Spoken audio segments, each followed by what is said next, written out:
well, got the mower back in there. There is this old trailer. It's not in a good shape, but that doesn't matter because we're going to build a flatbed trailer out of it. So we're able to put this riding on mower on it. Because we ain't got a trailer which fits.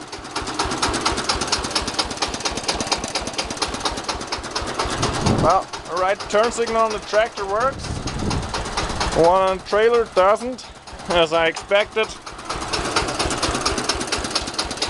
Let's check out the left one. On the tractor, works. On the trailer, wow! Wow! You see? My stoplight is actually going on and off like the turn signal should. Well, that's not good, but can't change that.